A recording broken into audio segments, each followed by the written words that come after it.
যখন অধর্ম তার সকল সীমা অতিক্রম করে যায়, যখন সত্য মাথা নত করে দেয়, আর যখন মানুষ ভুলে যায় যে তার ওপরেও একজন আছেন, ঠিক তখনই মর্তভূমি তার রক্ষকে, তার প্রভুকে আহ্বান করে।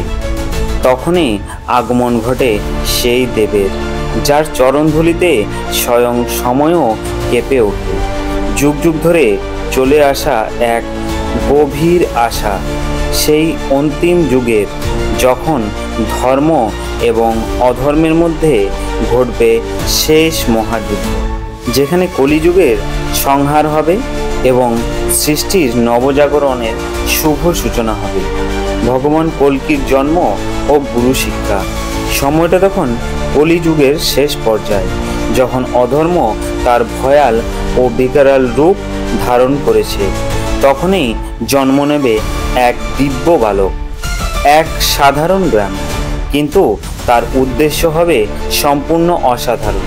তিনি আসবেন কেবল জন্মগ্রহণ করতেই নয়, বরং অধর্মের সম্পূর্ণ বিনাশ করতে।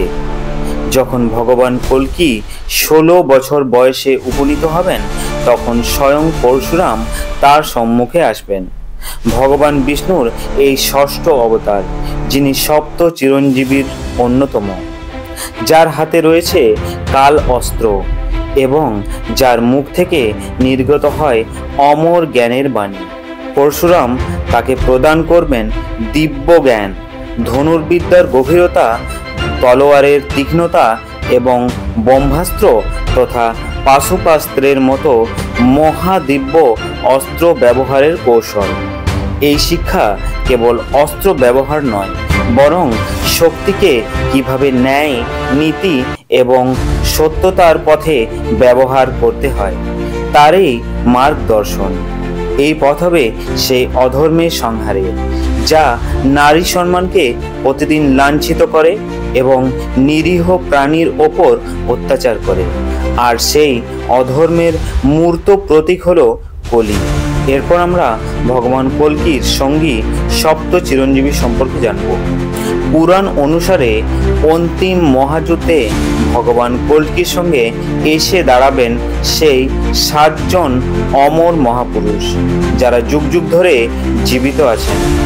প্রথম চিরঞ্জীবী অশ্বত্থামা, মহাভারতের সেই অভিশাপগ্রস্ত অমর যোদ্ধা। দ্বিতীয় চিরঞ্জীবী রাজা বলি, দৈত্যকুলে জন্ম নিয়েও যিনি দানের প্রতিমান।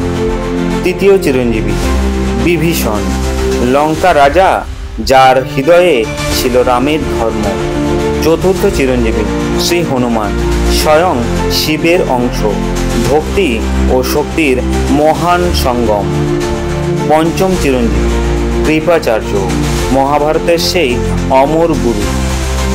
ষষ্ঠ চিরঞ্জীবী ভগবান পরশুরাম, বিষ্ণুর ষষ্ঠ অবতার। অবশেষে সপ্তম চিরঞ্জীবী মহর্ষি বেদব্যাস, বেদের সংকলক, যিনি ধর্মের ব্যাখ্যা করতে পুনরায় আবির্ভূত হবেন। এরাই হলেন সপ্ত চিরঞ্জীবী, যারা ভগবান কল্কির সঙ্গে কাঁধে কাঁধ মিলিয়ে রচনা করবেন সেই ধর্মযুদ্ধ, যেখানে অধর্ম নিজেই পরাজিত হবে। যেখানে আলো, সেখানেই অন্ধকার তার স্থান করে নেয়। সেই অন্ধকারের নামেই হলো কলি। এই অসুর কোনো দেব বা ঋষি থেকে নয়, বরং মানুষের পাপ থেকেই তার জন্ম। লোভ, হিংসা, অহংকার, কামনা এবং ছলনা থেকে। কলি একা নয়, তার সাথে থাকবে তার 2 সেনাপতি, কোক এবং পিকক। এরা এমন অসুর যারা ব্রহ্মার কাছ থেকে এক অদ্ভুত বর পেয়েছিল। বরদানটি হলো, এদের মধ্যে একজনকে হত্যা করা হলেও অন্যজন কেবল দৃষ্টি দিয়েই তাকে পুনরুজ্জীবিত করতে পারবে। এই বরদানেই তাদের প্রায় অমর করে দিয়েছে। কলির কাছে এই অমর অসুর এবং এক বিশাল রাক্ষসী সেনা থাকবে, যা মানুষের ভেতরের অন্ধকার থেকে জন্ম নিয়েছে। অন্তিম মহাযুদ্ধ, যখন এই অন্ধকার চারিদিকে ছড়িয়ে পড়বে, যখন পাপ ও হিংসা ধর্মকে চাপা দেবে, তখনই তারা আবির্ভূত হবেন। কোনো মন্ত্র নয়, বরং স্বয়ং শ্রীহরি শ্বেত অর্শে আরোহণ করে তার তলোয়ার হাতে ভগবান কল্কির রূপে আসবেন। এই যুদ্ধ এক যুগের সমাপ্তি এবং এক নতুন যুগের প্রভাতের সূচনা করবে। কোপ এবং বিকোপের বিনাশ সম্ভব না হওয়ায় ভগবান কল্কিকে স্বয়ং সৃষ্টির রচয়িতা পরম ব্রহ্মার সাহায্য নিতে হবে। ব্রহ্মদেব স্বয়ং জানাবেন কিভাবে এদের বিনাশ সম্ভব, কারণ যখন সত্যের তলোয়ার আঘাত হানে তখন কেউই অমর থাকে না। অবশেষে ভগবান কল্কির সম্মুখে আসবেন স্বয়ং কলি। আকাশ স্তম্ভ হবে, পৃথিবী কেঁপে উঠবে। সত্য ও অধর্ম একই সময়ে একই ভূমিতে মুখোমুখি দাঁড়াবে। কলি যখন আকাশ থেকে অন্ধকার বর্ষণ করবে, ভগবান কল্কি তার তলোয়ার দিয়ে তাকে ছিন্ন করবেন। ভগবান কল্কি সেই দিব্য তলোয়ার উত্তোলন করবেন, যার নাম যুগান্তর। একটি মাত্র আঘাত হবে এবং অধর্মের কাল চিরতরে সমাপ্ত হয়ে যাবে। কলির সেই তীব্র চিৎকার যুগ যুগ ধরে শোনা যাবে। সেই যুদ্ধে কেবল রাক্ষসদের বিনাশ হবে না, সেই যুদ্ধে হবে মানবতার পুনর্জন্ম, সত্যের মহাবিজয়। এরপর আমরা দেবী পদ্মা ও সত্যযুগের আগমনের কথা শুনব। পুরাণ মতে শ্রীহরি কল্কির বিবাহ হবে দেবী পদ্মার সাথে, যিনি স্বয়ং মা লক্ষ্মীর স্বরূপ। এই মিলন কেবল দুটি আত্মার নয়, এটি হবে সৃষ্টি এবং সনাতন ধর্মের পুনর্মিলনের এক শুভ মুহূর্ত। যখন ভগবান কল্কি দেবী পদ্মার হাত ধরবেন, তখনই পৃথিবীতে আবার শান্তির বর্ষণ হবে এবং ধর্ম তার সিংহাসনে পুনরায় অধিষ্ঠিত হবেন।